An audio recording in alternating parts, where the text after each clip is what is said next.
श्री श्री राधा पार्थसारथी की, श्री श्री गौर निताय की, श्री श्री सीताराम लक्ष्मण हनुमान जी की, श्रील प्रभुपाद की। हरे कृष्णा। आप सबका स्वागत है। तो अब हम सामंतक मणि जो लीला है उसका एक दृश्य आपके सामने रखने जा रहे हैं। कोई भी त्रुटि हो जाए तो उसके लिए क्षमा प्रार्थी हैं। और प्रथम जो इसका दृश्य है वो आपके सम्मुख प्रस्तुत है और ये लीला आपके सामने शुरू होने जा रही है, इसका आनंद लें। हरे कृष्णा।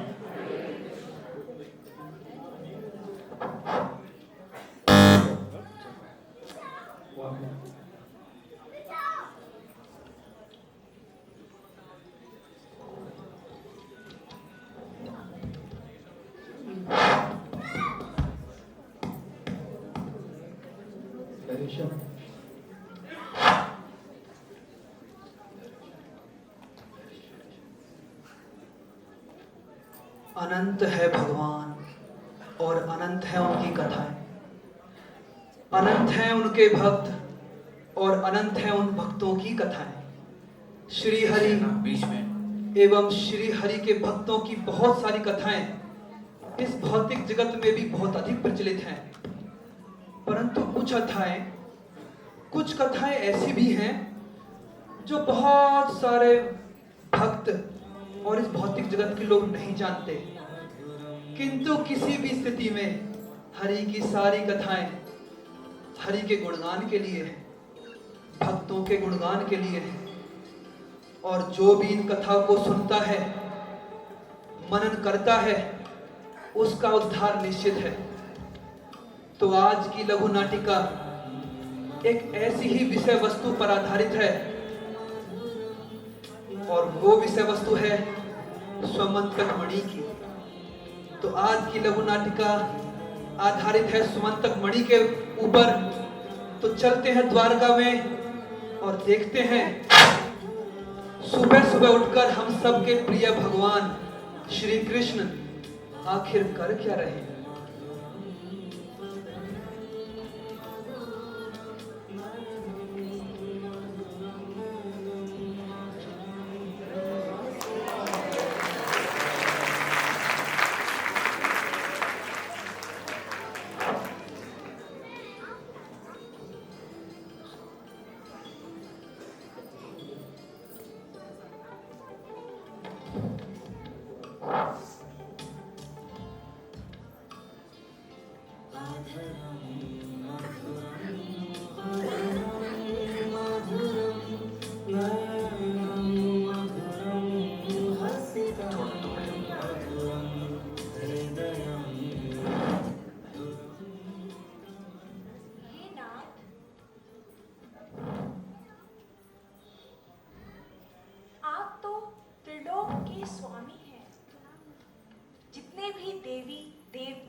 गंधर्व सप्तऋषि हैं, सभी आपको बारंबार प्रणाम करते हैं।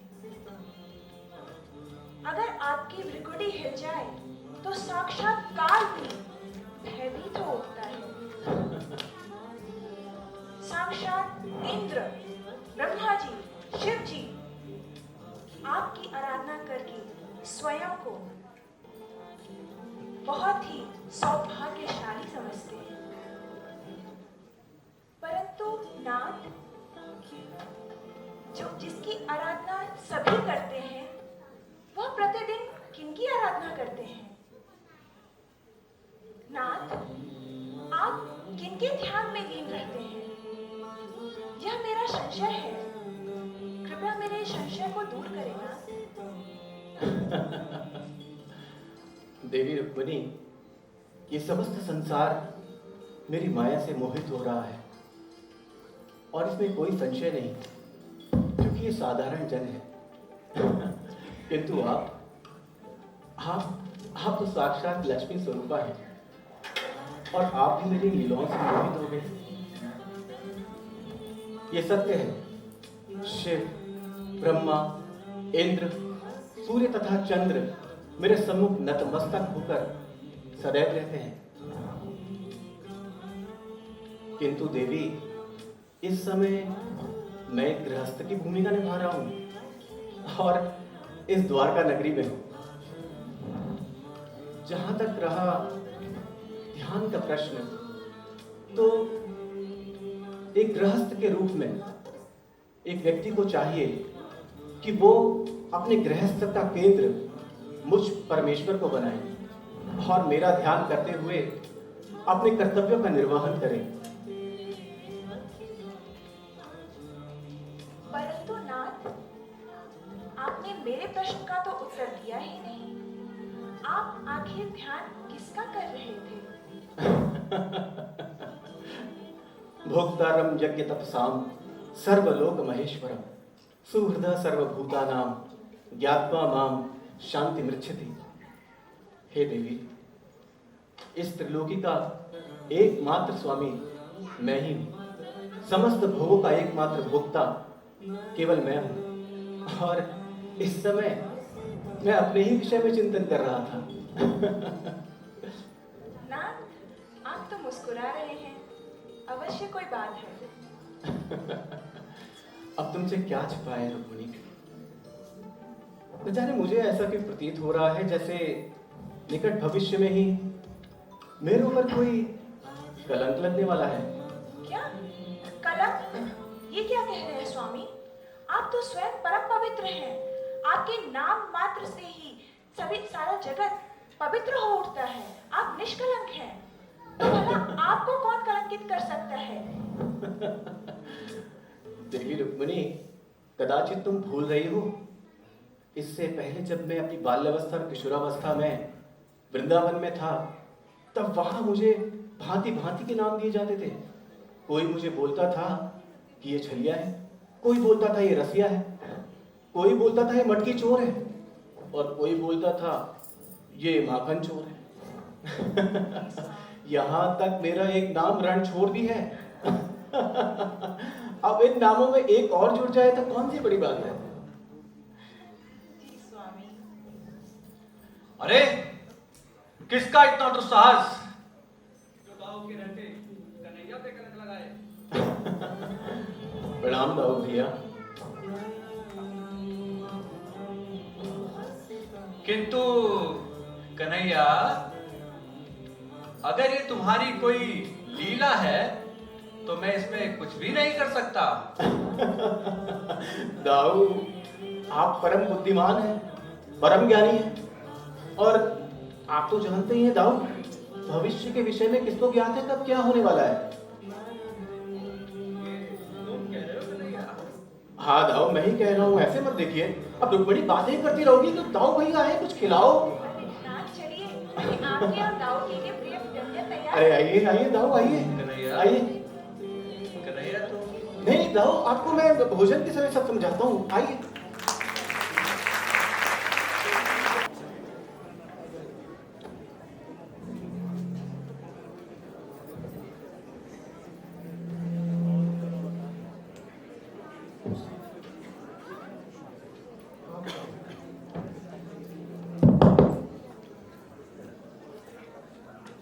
तो हमने देखा श्री कृष्ण स्वयं परम भगवान होने के बाद भी गृहस्थ के नियमों का पालन कर रहे हैं और इससे हम सबको शिक्षा दे रहे हैं कि हमें भी अपना और परिवार का पालन किस प्रकार करना चाहिए। अब एक दूसरे गृहस्थ के घर में चलते हैं, राजा सत्यजीत के घर में, जो कि द्वारका के ही एक नगर के राजा थे। राजा सत्यजीत सूर्यदेव के एक महान भक्त थे और सूर्यदेव उन पर अति प्रसन्न रहते थे। यहां तक कि सूर्यदेव राजा सत्यजीत को अपनी सभा में भी आमंत्रित करते थे और कृपा पूर्वक राजा सत्यजीत को एक अद्भुत मणि भेंट की। तो चलते हैं और देखते हैं राजा सत्यजीत सुबह सुबह कर क्या रहे हैं।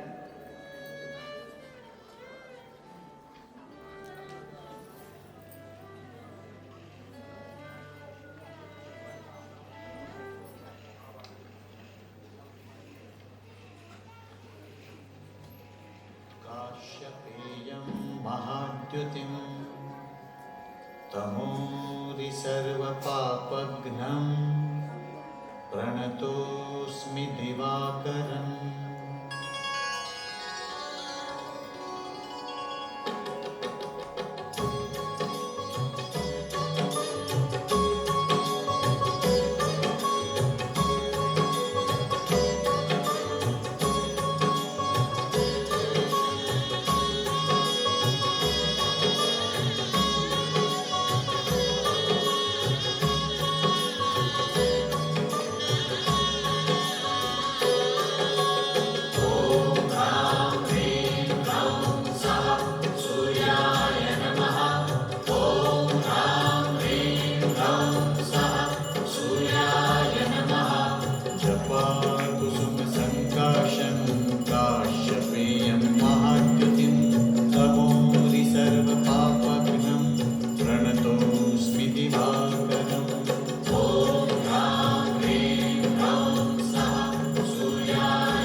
देवी, आप तो जानती ही हैं कि प्रारंभ से ही हम सूर्य देव के भक्त हैं। हमने सूर्य देव की इतनी सेवा की है कि वह हमें अपना भक्त नहीं बल्कि अपना मित्र मानते हैं और हमें अपनी सभाओं में भी आमंत्रित करते हैं। हमारी भक्ति से ही प्रसन्न होके उन्होंने यह दिव्य मणि हमें भेंट की है। यह कोई साधारण मणि नहीं देवी, यह समयंतक मणि है। यह प्रतिदिन 1 मन सोना प्रदान करने वाली है। जहां पे भी यह मणि उपस्थित होती है वहां पे किसी भी प्रकार का अकाल, भूखमरी, आपदा, किसी प्रकार का कोई कष्ट नहीं, वहां केवल सुख ही सुख होता है। देवी, आप तो ये जानती ही हैं कि यह मणि हमें अपने प्राणों से भी अधिक प्रिय है।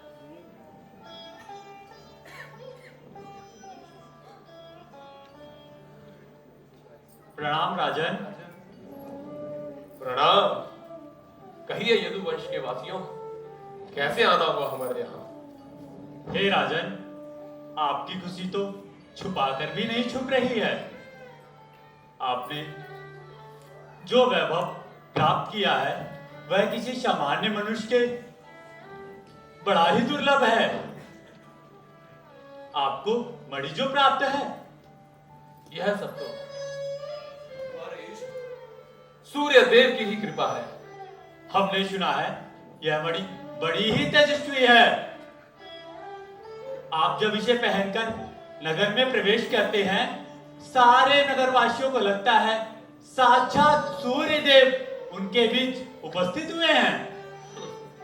हाँ, और मैंने सुना है यह मणि प्रतिदिन 1 मन सोना प्रदान करती है महाराज। जी, आपने सही सुना। आ गए यदुवंशी। इन यदुवंशियों की नजर, उस कृष्ण की नजर मेरे भ्राताश्री की मणि पर है। क्या? हमारे कृष्ण द्वारकाधीश पिता उनके आगे अपना सर झुकाते हैं। उनको किसी की वस्तु की कोई आवश्यकता नहीं। तो फिर यदुवंशी हमारे राजमहल में भ्राताश्री कर क्या रहे हैं? हमें तो अक्रूर जी ने भेजा था आपको कल की सभा के लिए आमंत्रित करने के लिए। हम चलते हैं महाराज। प्रणाम। प्रणाम।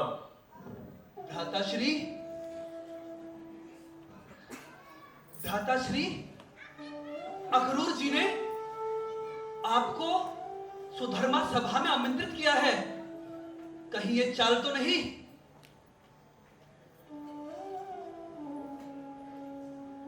अनुज, तुम चिंता मत करो।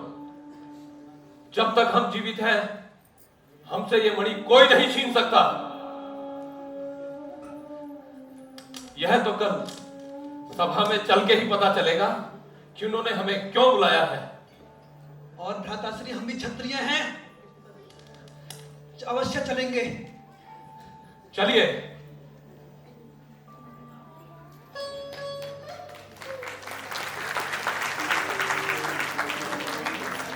कारण किसी आपसी तनाव से बचने के लिए ही अक्रूर जी ने राजा सत्यजीत को सुधर्मा सभा में आमंत्रित किया था। सुधर्मा सभा में अक्रूर जी अपने निजी मंत्रियों के साथ चर्चा कर रहे हैं। देखते हैं कि चर्चा कहां तक पहुंची है।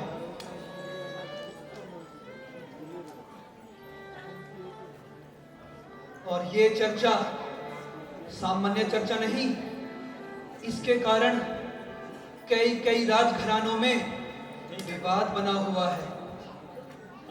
अब ये तो समय ही बताएगा कि ये स्वमंतक मणि आखिर किसके पास रहती है। राजा सत्यजीत के पास, राजा उग्रसेन के पास, कृष्ण के पास, या किसी और व्यक्ति के पास, ये तो नियति ही बताएगी। समय आखिर बहुत सारे फेरबदल करता है और नियति भी इस भौतिक जगत में जाने क्या क्या दिखाती है। तो देखते हैं कि अक्रूर जी की स्वधर्मा सभा में आखिर क्या हो रहा है।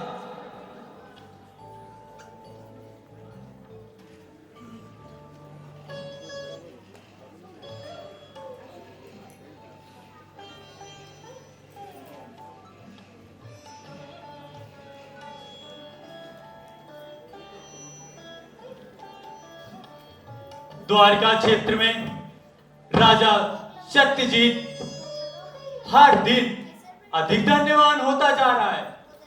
वो भी क्यों ना, उसको जो मणि प्राप्त हुई है, मैंने सुना है यह मणि हर दिन 1 मन सोना प्रकट करती है। क्या ये सत्य है? बिल्कुल सत्य है, मैंने अपनी आंखों से देखा है। महाराज, ये मणि साक्षात में सूर्य देव ने प्रदान की है और एक दिन में 1 मन सोना प्रदान करती है, 1 माह में 30 माह सोना प्रदान करती है और इस तरह 1 वर्ष में सत्यजीत अथात संपत्ति के मालिक हो जाएंगे। मेरे अनुसार राजा सत्यजीत को यह मणि राजा को भेंट दे देनी चाहिए, ताकि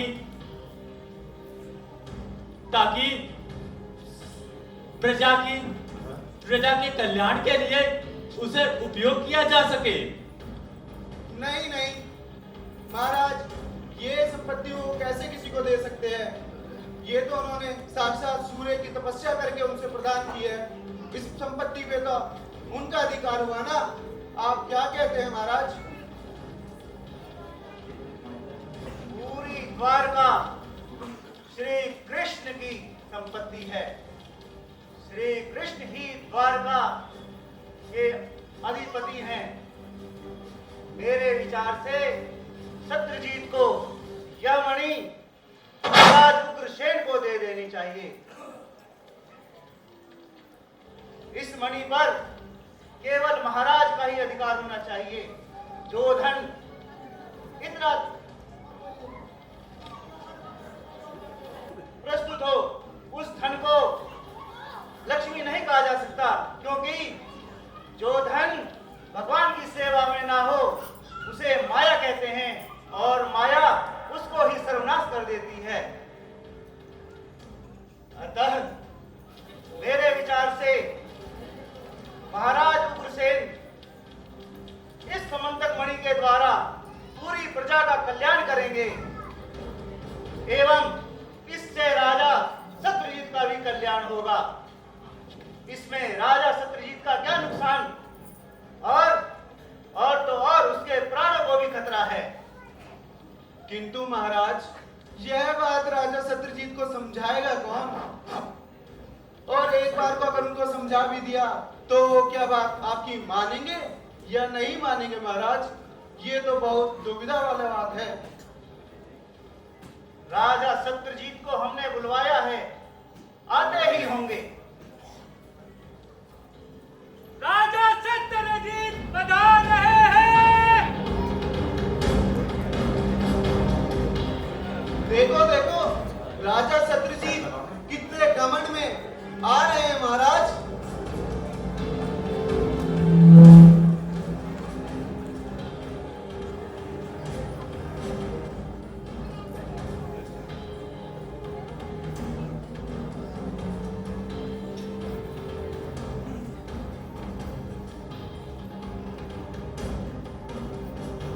प्रणाम अक्रूर जी। आपका स्वागत है सत्यजीत। सत्यजीत, हम आपको कुछ समझाना चाहते हैं। अक्रूर जी, हमें कुछ समझाने का प्रयास न करें। हम सब समझते हैं यह मणि हमारी संपत्ति है और हम कदापि इसे किसे नहीं दे सकते, किसी को भी नहीं। सत्यजीत, इसमें तुम्हारी ही सुरक्षा है सत्यजीत, तुम्हारी ही। राजा सत्यजीत और प्रसेन कोई कायर नहीं जो अपनी संपत्ति की रक्षा भी ना कर सके। और ये सब अक्रूर जी, आपकी इच्छा है कि हम ये मणि राजा उग्रसेन को प्रदान कर दें। मेरे भ्राताश्री ने यह मणि सूर्यदेव की तपस्या करके प्राप्त की है, जो कि आसान नहीं। ऐसा कतई संभव नहीं होगा, कतई नहीं। मैं फिर कहता हूं सत्यजीत, इस मणि को महाराज उग्रसेन को दे दें, इसी में आपकी भलाई है। अक्रूर जी, आप हमारे साथ खेल कर रहे हैं, खेल कर रहे हैं आप हमारे साथ। ये शब्द आपके हैं, पर ये इच्छा उस कृष्ण की है कि पहला फिसलाकर मेरे भ्राताश्री से किसी न किसी प्रकार उस मणि को हड़प ले।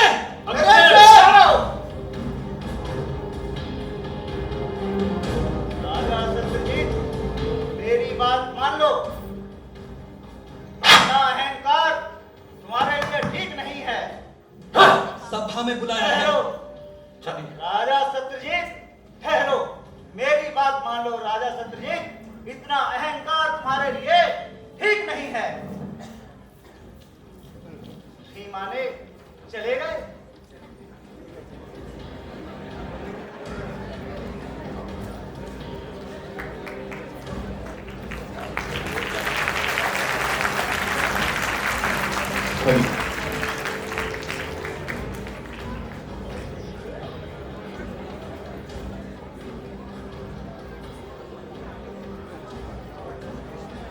प्रणाम बलदेव जी। प्रणाम द्वारकाधीश। आइए द्वारकाधीश प्रणाम। विराजिए। आइए आइए द्वारकाधीश विराजिए।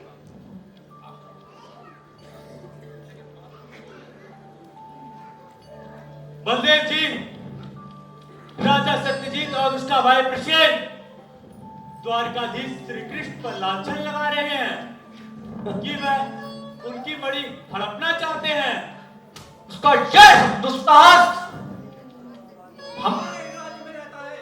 हम पे ही लांछन लगाता है। मणि मिलने के पश्चात उसका अहंकार कुछ ज्यादा ही बढ़ गया है।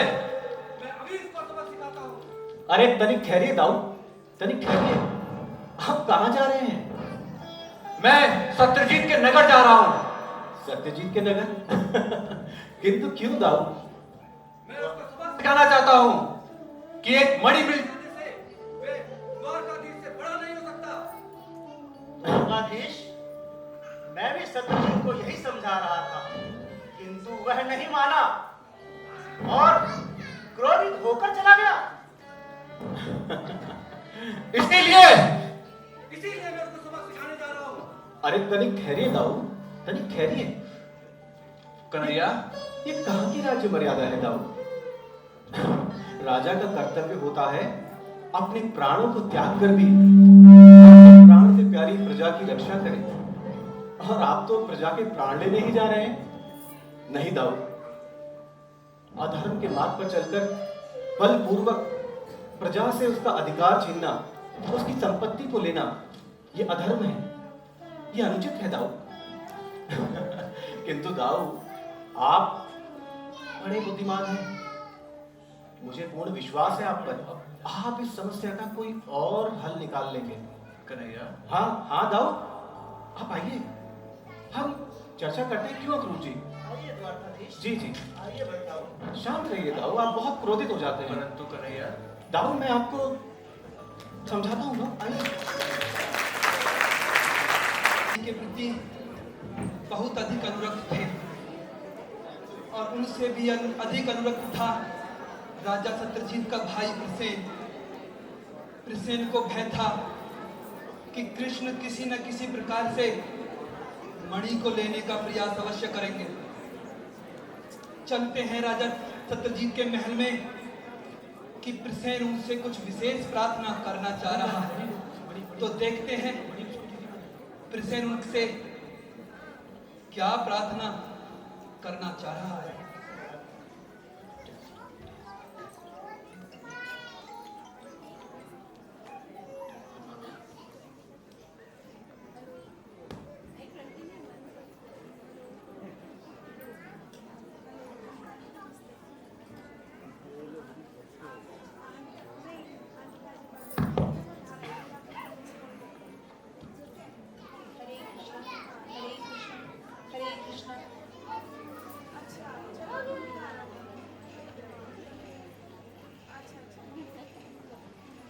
प्रणाम भ्राताश्री, प्रणाम। आयुष्मान भव। प्रसेन, आप इस समय? महाराज सत्यजीत की जय हो, महाराज सत्यजीत की जय हो। राजा इंद्र के पास चिंतामणि है, ये हमने सुना है। तो मेरे भ्राताश्री राजा इंद्र से कम है क्या? उनके पास भी तो स्वमंतक मणि है। भ्राताश्री, इस भौतिक जगत में बहुत बहुत सारे लोग अपने वैभव को लेकर घमंड प्रकट करते होंगे, अपनी वैभव का प्रकाश पूरे जगत में करते होंगे। वो दिन दूर नहीं जब हमारे नगर का वैभव, मेरे भ्राताश्री का वैभव पूरी पृथ्वी पर फैलेगा। भ्राताश्री, आपके चरणों में मेरी एक प्रार्थना है। कहो प्रसेन। मुझे डर है किसी न किसी प्रकार से वो दुष्ट कृष्ण आपसे इस मणि को छीनने का प्रयास अवश्य करेगा। प्रसेन, जब तक मैं जीवित हूं, इस मणि को मुझसे कोई नहीं छीन सकता। भ्राताश्री, भ्राताश्री, भ्राताश्री, आप उस छलिए को नहीं जानते हैं, आप उस छलिए को नहीं जानते। छोटे से बालक के रूप में था, उसने पूतना जैसी राक्षसी का वध कर दिया। जाने कितने राक्षस तो उसने नन्हे नन्हे हाथों से मारे, वो भी बिना किसी अस्त्र शस्त्र के। और कालियवन जैसे बड़े बड़े राक्षस को तो उसने दौड़ा दौड़ा कर मारा। कालियवन को लगता था मैं अब पकड़ा, और जब पहुंचा था लगता था बहुत दूर है, और फिर दौड़ते दौड़ते अब पकड़ा। बेचारे को न दौड़ने दिया न रुकने दिया। और बेचारे को मृत्यु प्राप्त हुई महाराज, मृत्यु प्राप्त हुई। आपसे एक विनती है महाराज, आपसे एक विनती है। कहो प्रसेन। यह स्वयंतक मणि आप मुझे प्रदान करें।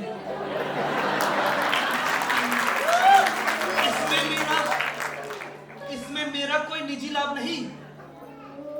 मैं दिवस रात्रि हर समय इसको धारण किए रहूंगा और एक भी क्षण इसको अपने से विलग नहीं होने दूंगा महाराज, विलग नहीं होने दूंगा। और हर प्रातकाल में जब आपको आराधना की आवश्यकता होगी उस समय मैं अवश्य ही आपको लाकर प्रदान करूंगा महाराज, प्रदान करूंगा। अनुज, बहुत उत्तम बात कही आपने।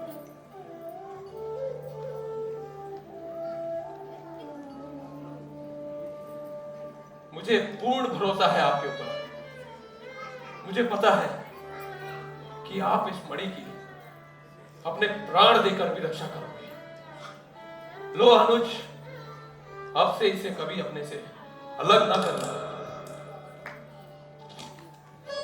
महाराज सत्यजीत की जय हो, महाराज सत्यजीत की जय हो, महाराज सत्यजीत की जय हो, जय हो। स्वयंतक मणि को अपने से विलग नहीं होने देगा। आखिर उसके भ्राताश्री की भी तो यही इच्छा है। उनको लगता है कि परम भगवान कृष्ण स्वयंतक मणि को हथियाना चाहते हैं। आखिर चलते हैं अपने प्रिय हरे कृष्ण कृष्ण के कक्ष में और देखते हैं हमारे प्रिय भगवान इस स्वयंतक मणि के विषय में क्या चर्चा कर रहे हैं।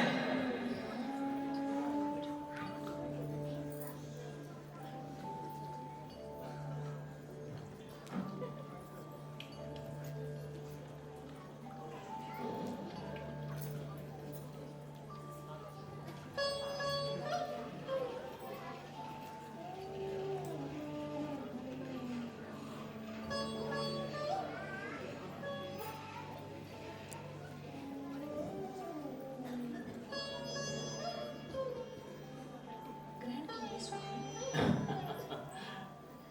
नाथ, मुझे पता चला है कि जब से राजा सत्यजीत को मणि मिली है तब से वो बहुत ही अहंकारी हो गया है। अब हमारी सभा की चर्चाएं हमारे कक्ष में भी आरंभ हो गई। ये तो चिंतन का विषय है देवी। नाथ, आप हंसी में ना डालें। आप ब्रह्मांड के स्वामी हैं, स्वयं परमेश्वर हैं। ब्रह्मांड की सारी वस्तुएं आप ही की तो हैं। तो फिर इस तुच्छ से मणि का क्या मोल है? रुक्मणी, कदाचित तुम्हें ज्ञात नहीं है, ये सामंतक मणि कोई साधारण मणि नहीं है। ये मेरे हृदय के जाने दो। कैसे क्या बात है स्वामी? कृपा कर मुझे बताएं। आप हमसे रुष्ट तो नहीं होंगे? अरे नहीं स्वामी। अच्छा, फिर ठीक है। ये सामंतक मणि मुझे वृंदावन का स्मरण कराता है। इस सामंतक मणि को जब भी मैं देखता हूँ मुझे ब्रज के बाल गोपाल तथा गोपियां याद आती हैं। वृंदावन, ब्रज गोपाल, ब्रज की लीलाएं, ये आखिर क्या लीला है प्रभु? कृपा कर स्पष्ट बताएं। देवी, ये सामंतक मणि कोई साधारण मणि नहीं है। ऐसा प्रतीत होता है तुम्हें ब्रज की लीलाओं में अत्यंत आनंद आने वाला है। तो सुनो, एक समय की बात है, मैं तथा दाऊ हम मधुबन में गोपिकाओं के साथ नृत्य कर रहे थे। उस नृत्य को देखकर समस्त देवगण, सुर, गंधर्व समस्त आकर्षित होने लगे। और उसी समय वहां पर एक शंखचूड़ नामक दैत्य आया। जब आकाश मार्ग से वो वहां से जा रहा था तो उसने हमें देखा कि ये दो ग्वालबाल इन असंख्य गोपियाओं के साथ इतना आनंद ले रहे हैं। द्वेषवश उसने ये सोचा कि अवश्य ही इन गोपियों में कुछ विशेष है। क्यों ना मैं इन गोपियों का हरण कर लूं? हाँ, फिर क्या हुआ ना? बस फिर क्या था, हम वहां से कुछ समय के लिए ओझेल हुए और वो दैत्य उन गोपियों का हरण करके चला गया। ये तो बहुत ही बुरा हुआ। हाँ, किंतु मैं और दाऊ तो थे ना वहां पर। हमने ऐसा फिर क्या किया, हमने उस दैत्य को पकड़ा और उसका वध कर दिया। किंतु उस दैत्य के मस्तक पर जो मणि थी, उस शंख रूपी मणि में, इस मणि पे जो जाने तो तुम क्यों ब्रज की लीलाओं में मुझे ले जा रही हो? मेरा पर नाथ, आपने ये तो मुझे बताया ही नहीं कि ये जो मणि है, जो वृंदावन में थी, वह अचानक द्वारका कैसे पहुंच गई? अब तुम इतना, रुक्मिणी, ठीक है मैं बताता हूँ, सुनो। इस मणि को उस दैत्य का वध करने के बाद मैंने अपनी परम प्रेयसी राधा रानी को दिया और उपहार स्वरूप ये मणि राधिका रानी के पास थी। और द्वारका तक ये मणि आई कैसे, अब ये सुनो। जब ये मणि राधा रानी के पास थी और मैं वृंदावन से जा चुका था, तो राधा रानी मेरे विरह में एक दिन जमुना स्नान के लिए गई। जमुना स्नान में जब वो जमुना स्नान के लिए गई, अब जमुना जी तो ठहरी सूर्य देव की पुत्री, उन्होंने राधा रानी को सीधे सूर्य लोक पहुंचा दिया और राधा रानी इस मणि के सहित सूर्य लोक में चली गई। और वहां पर उपहार स्वरूप ये मणि उन्होंने सूर्य देव को दी। और इतना ही नहीं, उन्होंने अपनी प्रतिबिंब स्वरूपा सत्यभामा को भी उनको अर्पित किया। सत्यभामा और संबंधक मणि ये कोई साधारण नहीं है, ये अद्भुत है। सत्यभामा स्वयं राधा रानी का स्वरूप है। मुझे समझ आ रहा है प्रभु कि आप सिर्फ मुझसे ही प्रेम नहीं करते, बाकी समस्त लोगों की आपको बहुत ही चिंता है। आप सबों से प्रेम करते हैं, मेरे अलावा। मैं आपसे तभी तो मना कर रहा था कि मुझे मत ले जाए वृंदावन की ओर, किंतु आप मेरा संकेत समझ ही नहीं लेती। अब किंतु ये पूर्ण सत्य नहीं है रुक्मिणी, तुम्हारा स्थान विशेष है, मेरे हृदय में तुम वास करती हो। किंतु ये भी उतना ही सत्य है कि मैं अपने उन असंख्य भक्तों से उतना ही प्रेम करता हूँ जितना मैं तुमसे प्रेम करता हूँ। तो क्या प्रभु उन असंख्य भक्तों में देवी, आप मेरी परम प्रिया हैं। मुझे प्रेम से कोई भजता है, मेरी थोड़ी भी भक्ति करता है, या मुझे पत्र, पुष्प, फल अर्पित करता है, इतना ही नहीं, प्रेम पूर्वक अपनी किसी तीव्र इच्छा को भी मुझे समर्पित करता है, तो मैं उसको भी ग्रहण करता हूँ। पत्रम पुष्पम फलम तोयम यो मे भक्त्या प्रयच्छसि। किंतु वृंदावन के भक्तों की तो बात ही निराली है देवी, उसकी कोई सीमा नहीं। ऐसा क्या है प्रभु? लगता है आपको वृंदावन में काफी रुचि आने लगी है। आइए मैं आपको वृंदावन के कुछ दर्शन कराता हूँ। आइए आइए।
चाहे भक्त वह सेवा करके क्यों न भूल जाए, लेकिन हरि अनंत जन्मों तक भी उस सेवा को याद करते हैं। इधर भगवान रुक्मणी माता को वृंदावन की महिमा सुना रहे थे और उधर अक्रूर जी चिंता में थे कि शत्रुजीत मणि को राजा गुरुसेन को दे दे,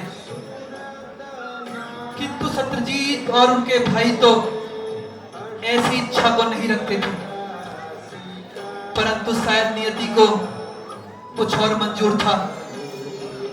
एक दिन जब प्रसेन घोड़े पर सवार होकर वन में जा रहा था शिकार के लिए, तब भी वह अपने गले में वह मणि धारण किए हुए था।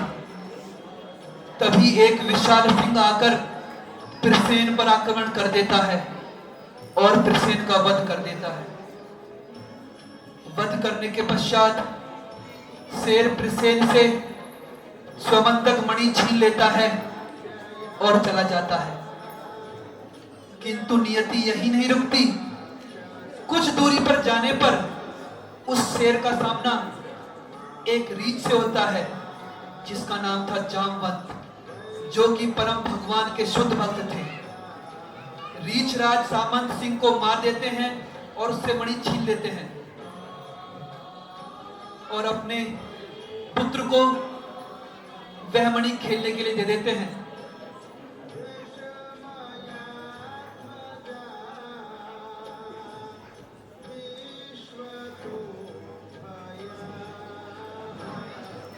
उधर राजा शत्रुजीत सुबह सुबह आरती की थाली लिए प्रतीक्षा कर रहे थे कि प्रसेन स्वमंतक मणि लेकर आएगा और वो उसकी आराधना करेंगे।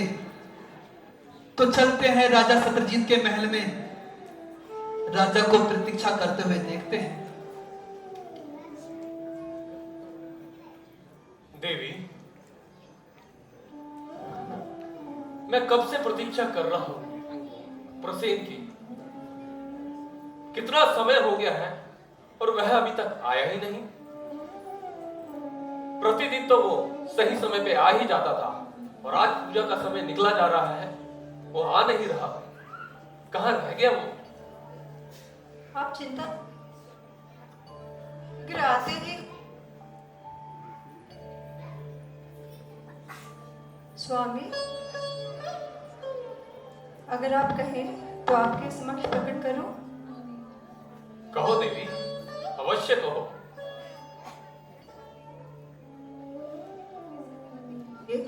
उचित वर देख के शीघ्र हमारी पुत्री सत्यभामा का तो वो कौन है उचित वर जो हमारी पुत्री सत्यभामा के योग्य हो? सार में द्वारकाधीश से बढ़कर कोई चित्र हो भी सकता है। मेरी मन की इच्छा है कि द्वारकाधीश से कर दें और साथ में आप चाहती हैं कि हम अपनी पुत्री का विवाह द्वारकाधीश से कर दें? जी स्वामी। और साथ ही साथ समयंतक मणि भी उनको भेंट कर दें।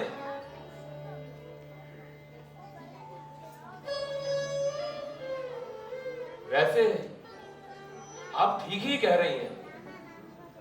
द्वारकाधीश कृष्ण से बढ़कर हमारी पुत्री के लिए और कोई योग्य वर हो ही नहीं सकता। परंतु ये प्रसेन अभी तक आया क्यों नहीं? अनर्थ हो गया महाराज, अनर्थ हो गया महाराज, अनर्थ हो गया महाराज, अनर्थ हो गया। सब समाप्त हो गया महाराज, सब समाप्त हो गया। अनर्थ हो गया? जी महाराज। कहिए, शीघ्र अति शीघ्र कहिए, क्या हुआ? महाराज वो प्रसेन, वो महाराज जब प्रसेन घोड़े में बैठकर वन की तरफ गया था, महाराज केवल घोड़ा ही वापस आया महाराज, घोड़ा ही वापस आया महाराज। क्या? और प्रसेन कहाँ है?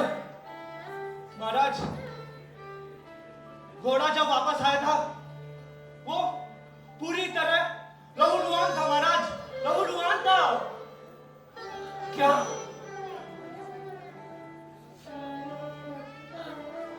ये क्या कह रहे हो आप? जी महाराज, महाराज मुझे तो लगता है कि किसी ने प्रसेन का वध कर दिया महाराज। नहीं!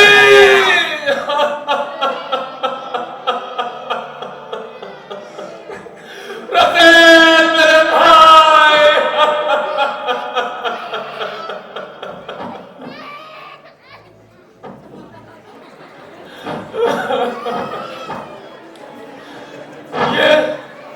ये उस द्वारकाधीश कृष्ण की ही चाल है। उसने मेरे भाई को मारकर वो समयांतर मणि छीन ली। मेरे भाई!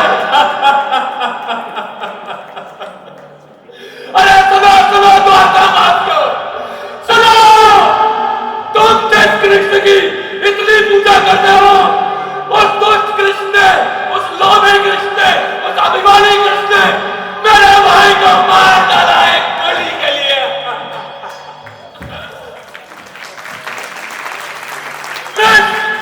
मैं तुम्हें नहीं छोड़ूंगा, नहीं छोड़ूंगा।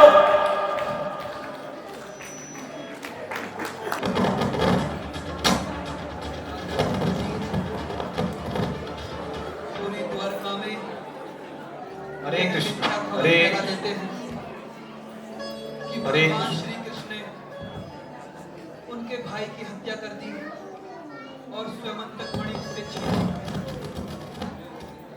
इस आरोप को सुनकर परम भगवान श्री कृष्ण को बहुत दुख होता है और वो जिम्मेदारी लेते हैं कि वे स्वयं प्रसेन को ढूंढेंगे, साथ में स्वयंतक मणि को भी ढूंढेंगे, वापस राजा सत्यजीत को प्रदान कर देंगे। और इस प्रकार स्वयंतक मणि को ढूंढने के लिए परम भगवान श्री कृष्ण यदुवंशियों के साथ वन में प्रवेश करते हैं।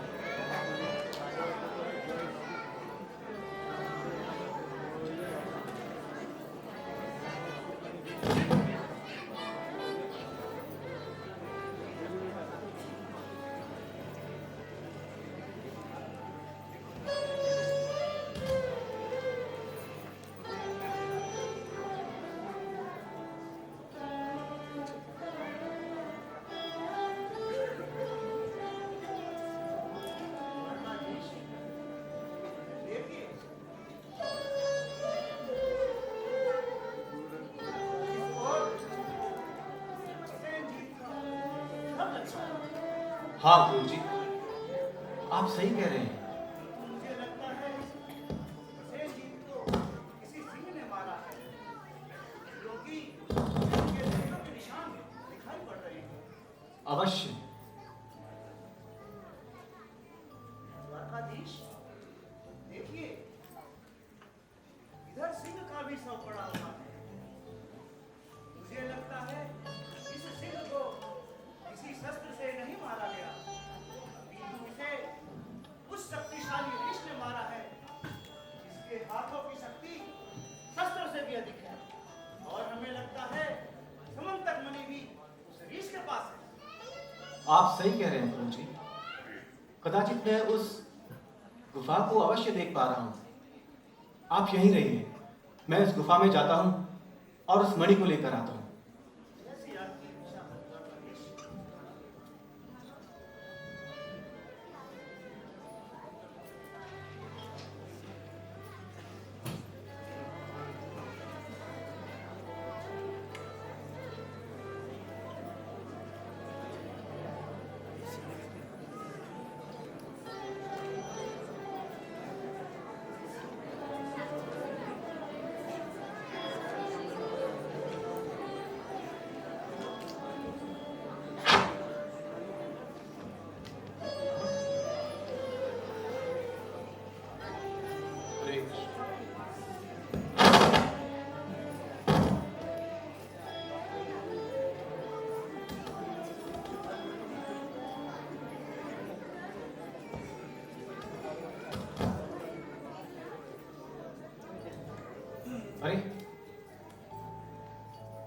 बालक, ये मणि मुझे दे दो। देवी, ये मणि।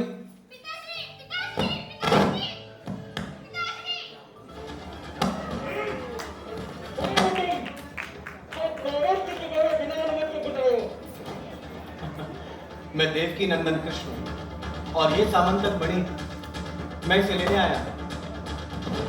मैं यहाँ कोई हिंसा नहीं चाहता। ऋषराज, ये मणि मुझे लौटा दीजिए।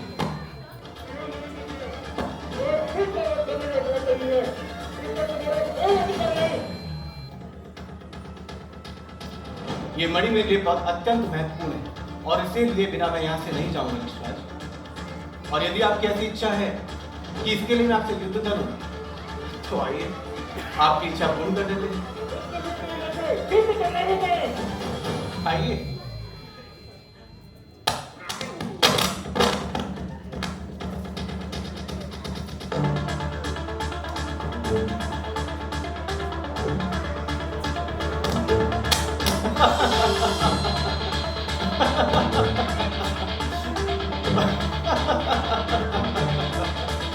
आइए ऋषराज।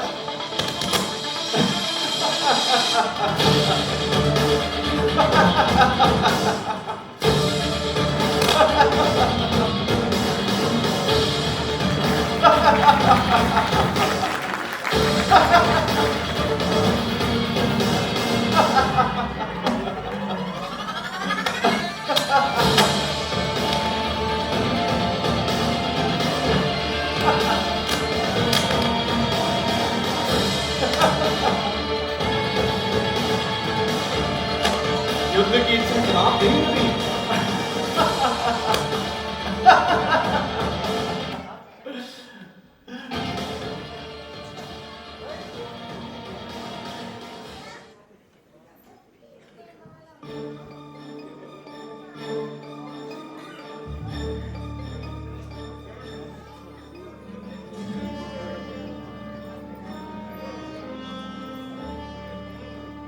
हे ऋषराज, राजित, आप मुझे पहचान नहीं पाए।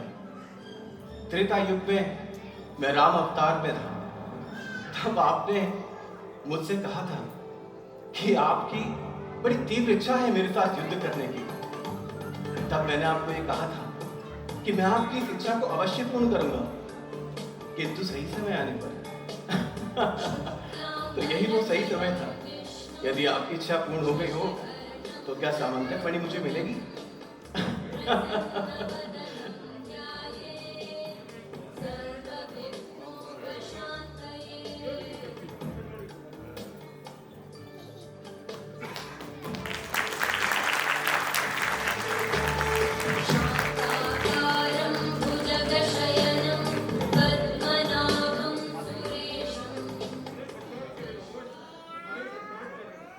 जैसी आपकी इच्छा।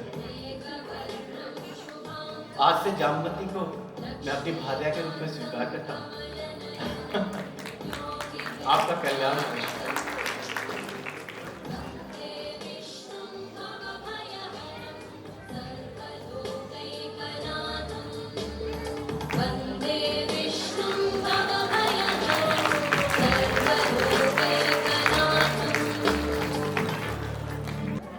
अद्भुत है भगवान की लीलाएं और अद्भुत है भगवान का अपने भक्तों से व्यवहार। हमने देखा भगवान को लड़ना भी था तो किससे लड़े? अपने ही भक्त से।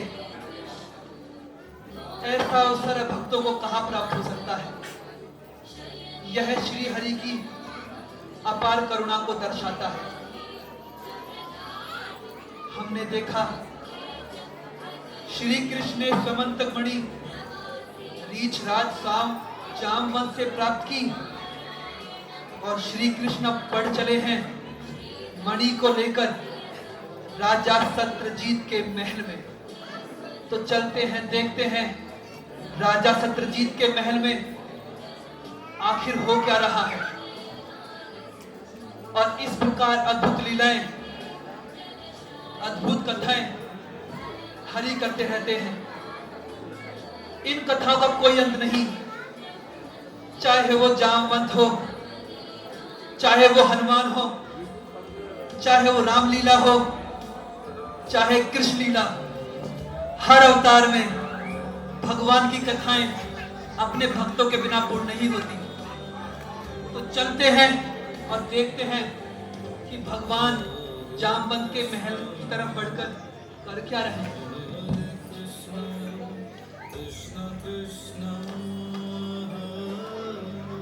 हरे कृष्ण। जामवंत से सामंतक मणि लेने के पश्चात भगवान पुनः सत्यजीत के पास लौटे। देवी, हमसे अपने इस भाई का विच्छेद सहन नहीं हो। आखिर उस कृष्ण ने ऐसा क्यों किया हमारे साथ? महाराज सत्यजीत, प्रणाम। महाराज प्रणाम गौतम। मैं आपके लिए कुछ भेंट लाया हूं। आपकी सामंतक मणि।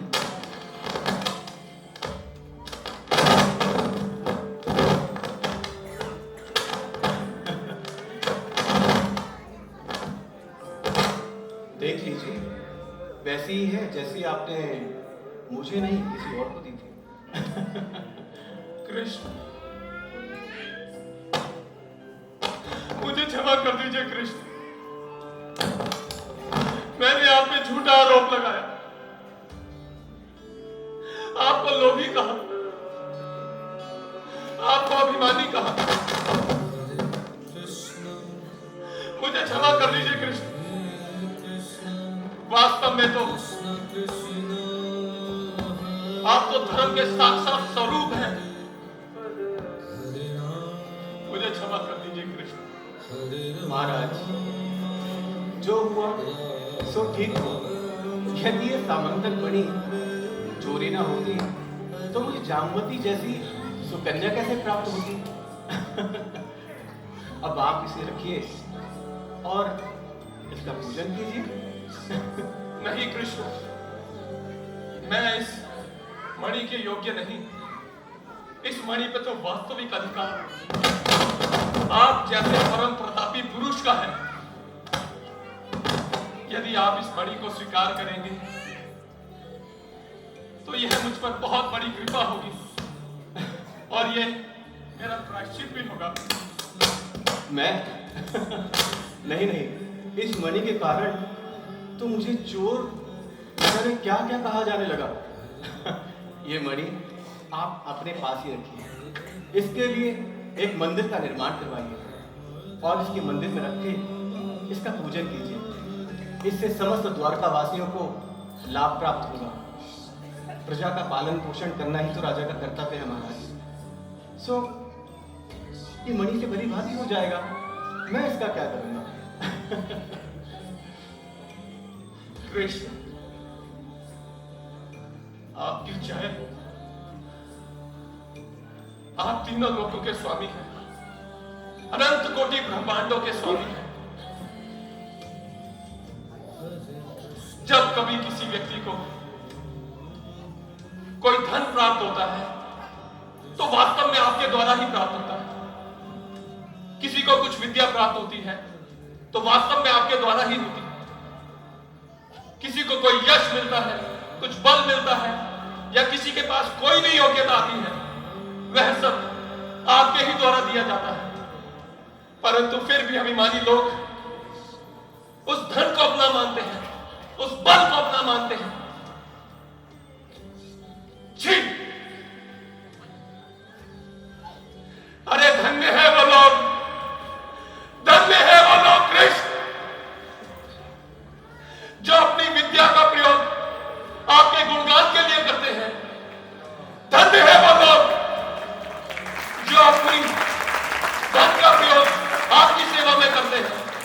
अरे धन्य है वो लोग जो अपने बल का प्रयोग आपकी सेवा के लिए करते हैं और आपकी सेवा में नित्य लगे रहते हैं। धन्य है वो लोग, धन्य है। जिस प्रकार हम गंगा माता की पूजा गंगा से ही जल लेके और उन्हीं को अर्पण करते हैं, उसी प्रकार अगर कोई व्यक्ति आपके द्वारा दिए गए बल का, धन का और विद्या का प्रयोग आपकी सेवा के लिए करता है तो वह अत्यंत भाग्यशाली है कृष्ण, अत्यंत भाग्यशाली है।